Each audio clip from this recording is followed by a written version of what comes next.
జమ్మూ కాశ్మీర్ పహల్గాంలో పర్యాటకులపై దాడి చేసిన ఉగ్రవాద ముష్కర మూకలను అంతమొందించడానికి త్రివిధ దళాలు చేపట్టిన సర్జికల్ స్ట్రైక్ ను సిపిఐ జాతీయ కార్యవర్గ సభ్యురాలు అక్కినేని వనజ ప్రశంసించారు. ఉగ్రవాదాన్ని నిరోధించడానికి సైన్యానికి అందరూ అండగా నిలబడడానికి కోరారు.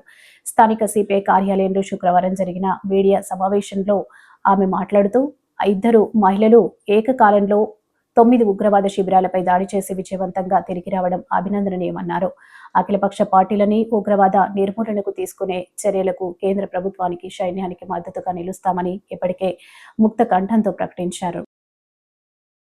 రాజ్నాథ్ సింగ్ మొత్తం అంతా కూడాను ఎలా జరిగింది ఏమిటి అవన్నీ మీరు చాలా బాగా చేశారు, విజయవంతంగా జరిగిందని అభినందనలు తెలియజేస్తున్నాము.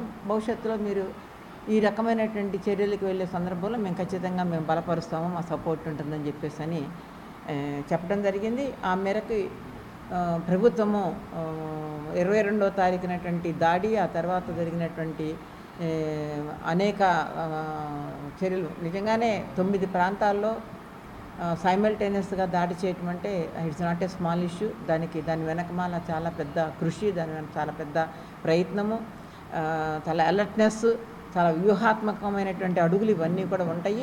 దాన్ని నిర్వహించినటువంటి అందులో ఒక ఇద్దరు మహిళలు నిర్వహించడం కూడా జరిగింది. నిజంగానే సోహియాను సింగ్ వీళ్ళిద్దరికీ కూడాను సిపిఐగా మేము ధన్యవాదాలు తెలియజేస్తున్నాం, అభినందనలు తెలియజేస్తున్నాం కామ్రేడ్స్. అందుకని పాకిస్తాన్ కూడా ఆలోచించాలి. ఈ రకమైనటువంటి టెర్రరిస్టు స్థావరాలని వాళ్ళు పెట్టుకోవడం ద్వారా వాళ్ళు ఎంత నష్టపోతూ ఉన్నారు, ఎంత అపాస్పాలు అవుతూ ఉన్నారు, ప్రపంచంలో వాళ్ళు ఏకాకులు అవుతూ ఉన్నారు, ఇవన్నీ కూడా గమనించుకోవాల్సిన అవసరం వాళ్ళకి ఉంది. మనం కూడా ఈ యుద్ధాన్ని నివారించుకుంటూ వెళ్ళటం అనేది ప్రపంచంలో ఈరోజు సాంకేతిక పరిజ్ఞానం పెరిగిన తర్వాత, అణుశక్తి పెరిగిన తర్వాత యుద్ధాలకు వెళ్ళటం అనేది ఏమాత్రం కూడా శ్రేయస్కరం కాదు. ఏదైనా డైలాగ్ ద్వారా, దౌత్యపరమైనటువంటి సంప్రదింపుల ద్వారా ఉన్నటువంటి ఈ పరిస్థితుల్లో మన సమస్యలను పరిష్కరించుకునే క్రమంలో మనము ఎవరైనా వెళ్ళటం అనేది అది శ్రేయస్కరం. ఎందుకంటే మనము చూస్తూ ఉన్నాము, ఉక్రెయిన్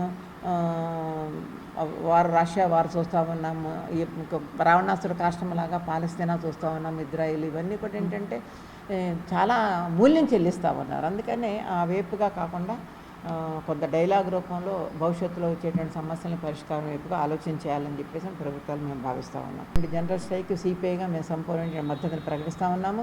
ఈ జనరల్ స్ట్రైక్ అనేది కేవలం నగరాలకే కాకుండా రూరల్ ప్రాంతంలో కూడా, రూరల్ ప్రాంతాల్లో ఉన్నటువంటి రైతాంగం, వ్యవసాయ కార్మికులు అందరూ కూడా ఈ జనరల్ స్ట్రైక్లో భాగస్వామ్యం కావాలని మద్దతును ప్రకటించాలని చెప్పేసి మా పార్టీ వైపు నుంచి మేము కూడా విజ్ఞప్తి చేయడం జరిగింది. చర్చలకి సిద్ధమన్నా కూడా ఏమాత్రం చర్చలకి ప్రభుత్వం వైపు నుంచి ఒక పక్కన ఏమన్నా కాశ్మీర్ దగ్గర ఏమన్నా పాకిస్తాన్ మీద ఏమన్నా మన 26 మంది మన పర్యాటకులు చనిపోతే మనం పాకిస్తాన్ మీద యుద్ధానికి వెళ్తూ ఉన్నాం.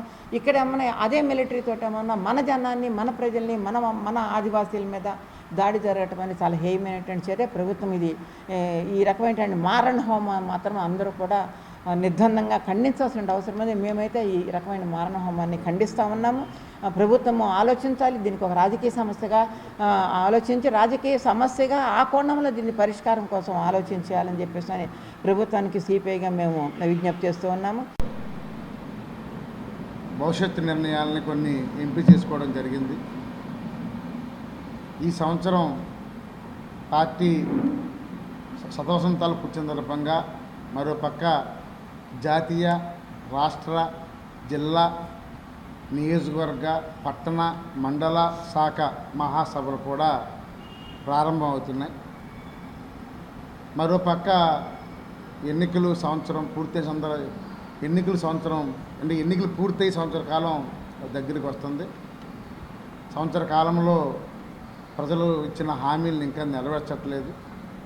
దాంట్లో ప్రధానంగా ఇళ్ల స్థలాల సమస్యల మీద రాజమండ్రిలో 4000 పైగా జనంతో సమీకరణ పెద్ద కార్యక్రమం చేశాం. మీరందరూ కూడా సంపూర్ణ మద్దతు తెలియజేశారు. దాని కంటిన్యూషన్ కార్యక్రమం కూడా మేడం గారు చెప్తారు.